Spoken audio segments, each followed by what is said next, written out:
पाकिस्तान से मोहभंग और यूनिस चाहे भारत का संग, एक संकेत है और यह संकेत बहुत दिनों बाद आया क्योंकि लगता है कि बांग्लादेश की अंतरिम सरकार के मुखिया मोहम्मद यूनिस को अक्ल आ गई। ऐसा हम इसलिए कह रहे हैं क्योंकि अब वो भारत के सहयोग से अपनी आर्थिक हालत को सुधारने का प्लान बना रहे हैं। लेकिन सवाल यह है कि कहीं ये यूनिस को कोई नई चाल तो नहीं। ये जानने के लिए आपको रिपोर्ट देखनी पड़ेगी।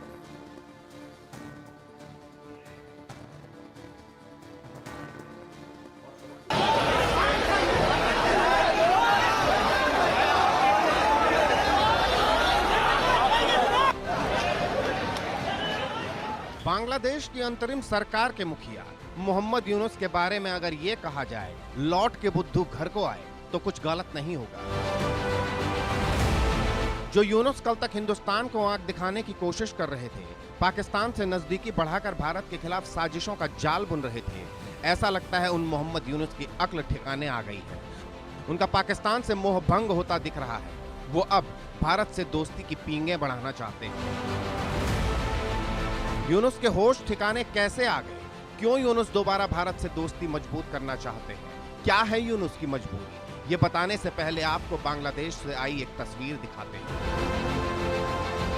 बांग्लादेश में यूनुस सरकार के खिलाफ छात्रों के बाद अब शिक्षक सड़क पर हैं।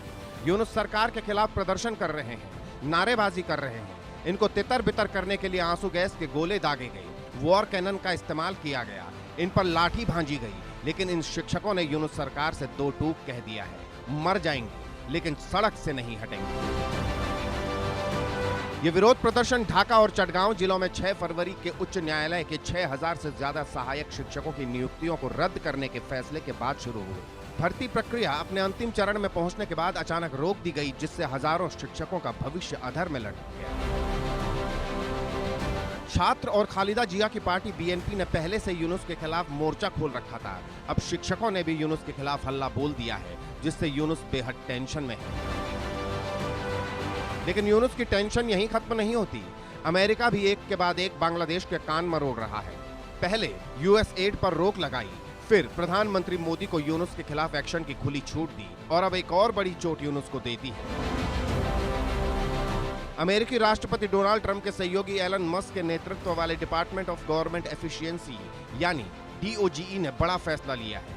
डीओजीई ने एक लिस्ट जारी की है। इसमें डिपार्टमेंट की तरफ से 15 तरह के प्रोग्राम की फंडिंग रद्द की गई है।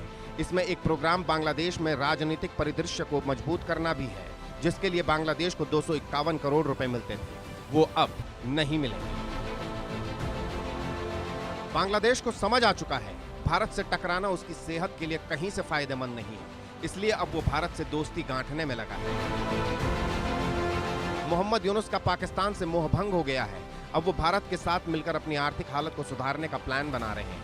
मोहम्मद यूनुस का कहना है वो भारत के साथ मिलकर जॉइंट इकोनॉमी बनाना चाहते हैं। भारत के अलावा उन्होंने नेपाल और भूटान का भी नाम लिया, लेकिन पाकिस्तान से कन्नी काट ली। पाकिस्तान की अर्थव्यवस्था डूबते शख्स की तरह है, वो जिसका हाथ पकड़ेगा उसे भी अपने साथ ले डूबेगा। ऐसे में बांग्लादेश पाकिस्तान को अपने साथ शामिल नहीं करना चाहता। मोहम्मद यूनुस का कहना है अगर भारत, नेपाल, भूटान साथ आते हैं तो उन्हें भी फायदा होगा। हमारे पास बड़ी जनसंख्या है जिसका इस्तेमाल अर्थव्यवस्था के लिए किया जा सकता है। इस बीच विदेश मंत्री एस जयशंकर ने बांग्लादेश के विदेश मामलों के जानकार तौहीद हुसैन से बात की और दोनों देशों के बीच द्विपक्षीय संबंधों और बिम्स्टेक पर चर्चा की गई। ऐसे में सवाल उठ रहे हैं, क्या भारत बांग्लादेश के रिश्ते नॉर्मल होंगे? यूनुस का ताल्लुक है, उसकी उल्टी गिनती शुरू हो चुकी है। उन्हें इशारे में कहा कि हिंदुस्तानियों के खिलाफ, माइनॉरिटीज़ के खिलाफ, हिंदुओं के खिलाफ जो वहाँ कार्रवाई हो रही है ये बंद हो, और बांग्लादेश में जो है जिहादी एलिमेंट्स को जो सहायता दे रहा है या उनके साथ हाथ मिला रहा है वो हर प्रकार से बंद हो। इससे साफ तौर पर नज़र आ रहा है बांग्लादेश को, यूनुस को, कि हिंदुस्तान कुछ बड़ा कार्रवाई कर सकता है। हमारे एक्सटर्नल अफेयर मिनिस्टर के, बांग्लादेश के एक्सटर्नल अफेयर मिनिस्टर की भी बातचीत हुई है और साथ साथ दोनों देशों के जो बॉर्डर सिक्योरिटी फोर्सेस उनके बीच में बातचीत हो रही है, फेंसिंग को भी लेकर बातचीत हो रही है। साफ तौर पे हिंदुस्तान इशारा दे रहा है कि आप लाइन पर आइए। अमेरिका की तरफ से भी ये है, नहीं तो कोई बड़ी कार्रवाई हम कर सकते हैं। लेकिन सवाल यहाँ ये भी है, क्या ये यूनुस की कोई चाल तो नहीं? कहीं वो अमेरिका के डंडे से डरकर तो भारत से दोस्ती की गांठ नहीं साध रहे? ये सवाल इसलिए उठ रहा है क्योंकि यूनुस ने एक बड़ा फैसला लिया है। बांग्लादेश में हिंदू परिवारों के साथ यूनुस का बड़ा भेदभाव सामने आया है। रमजान में 20 लाख मुस्लिम परिवारों को चावल बांटेगी यूनुस सरकार, लेकिन यूनुस की राशन योजना में हिंदू परिवारों का नाम नहीं। Bureau report, India news. असल में भारत के विदेश मंत्री और बांग्लादेश के विदेशी सलाहकार तौहीद की मुलाकात हुई।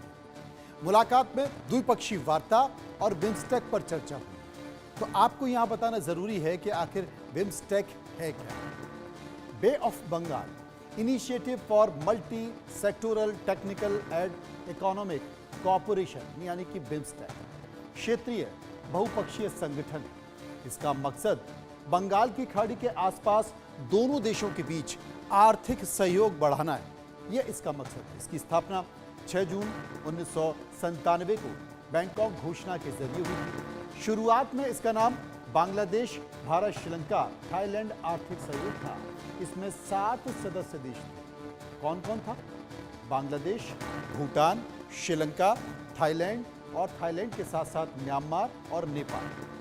बिम्स्टेक के सदस्य देशों के बीच आर्थिक, सामाजिक, तकनीकी और वैज्ञानिक क्षेत्रों में सहयोग बढ़ाने पर भी जोर दिया जाता था, लेकिन गतिरोध आ गया। अब दोबारा से बिम्स्टेक पर चर्चा की बात आ रही है और दोनों देशों के बीच द्विपक्षीय वार्ता बहाल होने की बात की जा रही है।